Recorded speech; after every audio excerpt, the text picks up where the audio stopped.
Hello everyone. In this video we will discuss about the force due to gravity.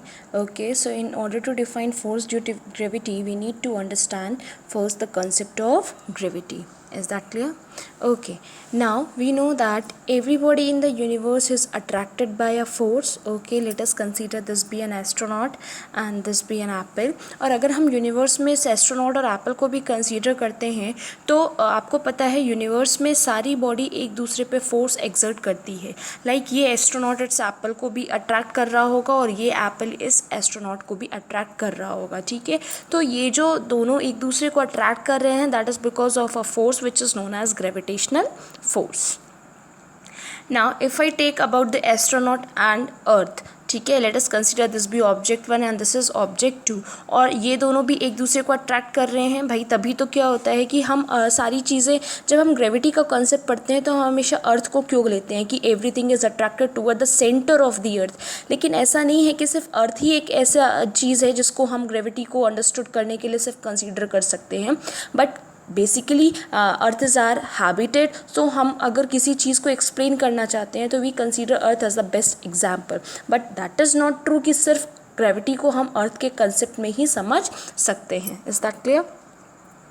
Now इसी तरीके से अर्थ से कोई भी बॉडी हो, जैसे प्लैनेट्स है तो वो सन के चारों तरफ अट्रैक्ट करता है बिकॉज सन एक फोर्स एक्सर्ट करता है उन प्लैनेट्स पे. उसी तरीके से जो मून है वो अर्थ के चारों तरफ रोटेट करता है, या जो भी आर्टिफिशियल सैटेलाइट्स है that are also revolving around the planet because of a force exerted by that earth. तो सिमिलरली अगर हम यूनिवर्स में किसी की बात करें, हम अपनी भी बात करें तो भी हम अर्थ से अट्रैक्टेड हैं, एज इफ कि अर्थ के चारों तरफ एक कोई ग्लू है जो हमको अट्रैक्ट किया हुआ है. And basically all the forces are acting towards the earth, means कोई भी चीज़ है वो अर्थ पे ही आके अट्रैक्ट हो रही है. So that is because of एक कॉन्सेप्ट है ग्रेविटी. ग्रेविटी बेसिकली हम देखते नहीं है, ये एक इल्यूशन, ये एक इल्यूशनरी कॉन्सेप्ट है जिसको हम सिर्फ समझ सकते हैं कि हाँ gravity is something which is defined in a physics and because of which everything is attracted toward the centre of the अर्थ. तो ये आया ग्रेविटी का कॉन्सेप्ट.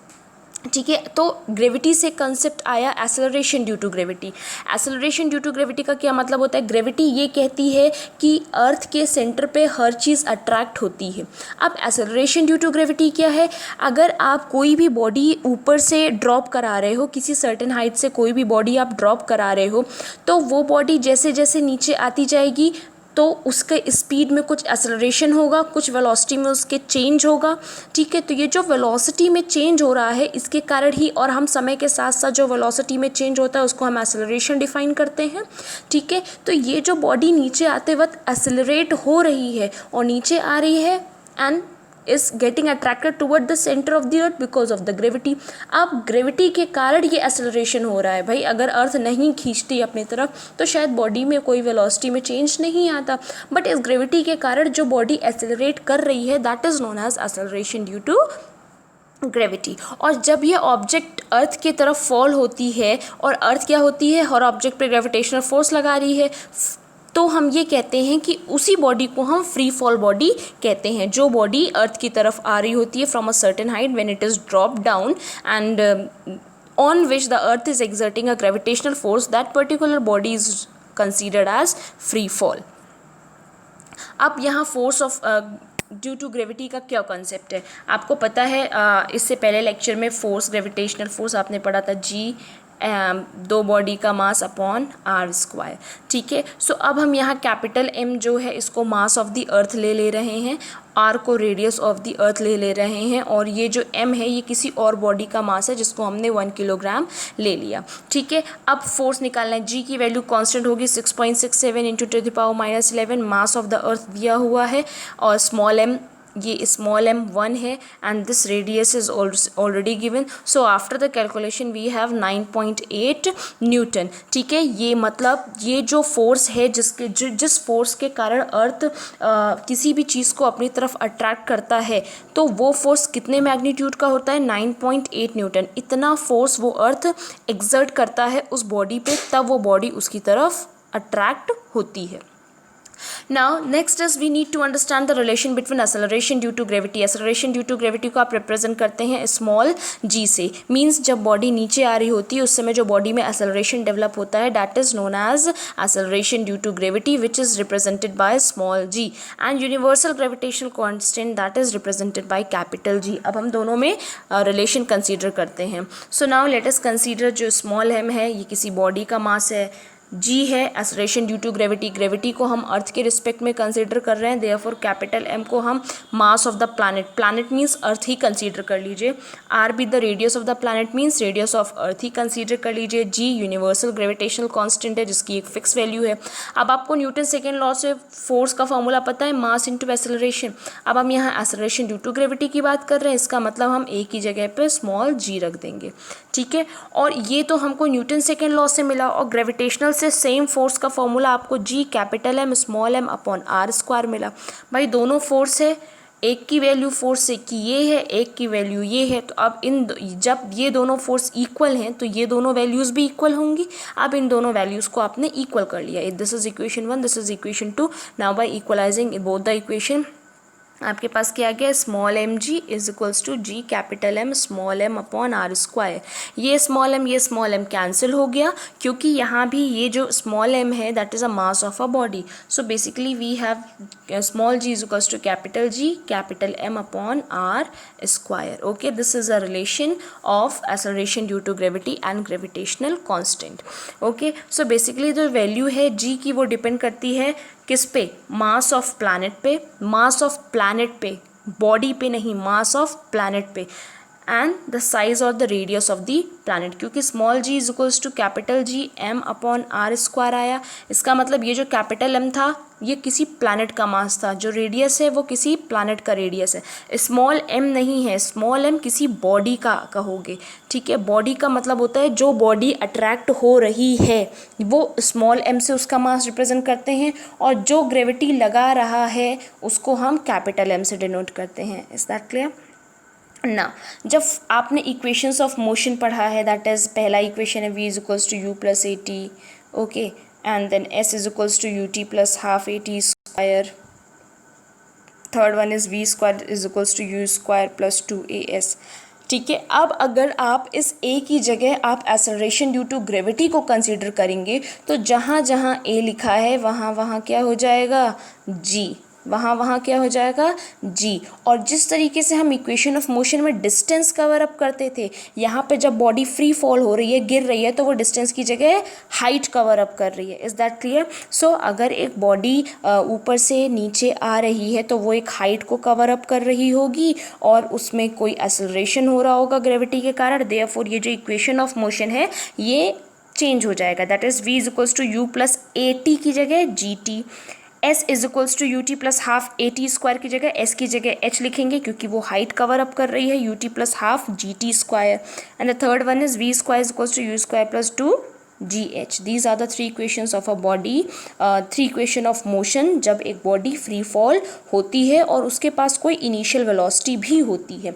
लेकिन अगर हम ये कंसीडर करें कि अगर बॉडी जो फॉल कर रही है वो रेस्ट से कर रही हो, रेस्ट का मतलब अभी उसके पास इनिशियल वेलोसिटी ज़ीरो हो, इनिशियल वेलोसिटी ज़ीरो हो तो रेस्ट है. अगर ऑलरेडी किसी वेलोसिटी के साथ है तो हम u ले रहे हैं, अगर रेस्ट से है तो इनिशियल वेलोसिटी ज़ीरो है. तो अब इन सब की जगह u की जगह आप ज़ीरो पुट कर दीजिए. So when you will put v is equals to zero plus G T तो आपको v is equals to G T मिल जाएगा. When you will put h is equals to U T, U का मतलब zero into T तो ये whole zero हो जाएगा. And then you will get h is equals to half G T square. Again v square is equals to ये zero का square plus 2gh, therefore 2gh. These are the equations when body is having an initial velocity u is equals to 0, and if the initial velocity of a body is something or it is u, then the equation of motion is this. Okay, so ये जो u plus V is equals to U plus G T आया वो कब आया, जब body ऊपर से नीचे आ रही है. तो दो कॉन्सेप्ट है. जब बॉडी ऊपर से नीचे आती है तो एक्सेलरेशन को आप प्लस जी में डिनोट करते हो, means acceleration due to gravity plus होता है. जब ऊपर से नीचे जा रहे मतलब जब नीचे से ऊपर आप फेंक रहे हो तो ग्रेविटी के अगेंस्ट है तो माइनस जी. जब ऊपर से नीचे आएगी तो ग्रेविटी के फेवर में है प्लस जी, जब नीचे से ऊपर जाएगी against gravity then this is minus G. तो आपका जो पूरा इक्वेशन जहाँ आपने प्लस जी लिखा है वहाँ सब में माइनस हो जाएगा। Is that clear? Now at the highest point of reach, जब बॉडी सबसे हाईएस्ट पॉइंट पे पहुंच जाएगी तो वहाँ पे क्या हो जाएगा, वेलोसिटी तो कुछ नहीं रहेगी, वेलोसिटी क्या हो जाएगी, ज़ीरो। तो जब बॉडी सबसे हाईएस्ट पॉइंट पे पहुंच जाएगी तो वेलोसिटी क्या हो जाएगी, ज़ीरो। सो ये जो इक्वेशन है ना, V square is equals to U square minus 2gh। अब देखिए सबसे जो ऊपर पहुँच गई है तो बॉडी का क्या हो जाएगा, ये फाइनल वेलोसिटी ज़ीरो हो जाएगी, तो ये हो जाएगा zero is equals to U square minus 2gh, जिसके कारण हो जाएगा U square is equals to 2gh। आपको मैक्सिमम हाइट निकालनी है तो h इधर लिख दोगे, यू स्क्वायर अपॉन 2g, ये आ जाएगा। Is that clear? तो ये दिया है h मैक्सिमम। अगर पूछता है h मैक्सिमम कैसे निकालेंगे तो इस वाले इक्वेशन में इसको ज़ीरो पुट कर दीजिएगा, बस आप बाकी सॉल्व कर लीजिए।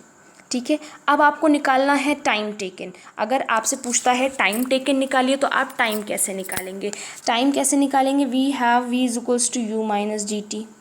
ठीक है, सेम यहाँ भी v is equals to zero कर दीजिए तो आपका आ जाएगा u is equals to G T. भाई u को इस तरफ सब्सटीट्यूट कर दीजिए और टाइम निकालना है, that is u upon G, ये टाइम हो जाएगा।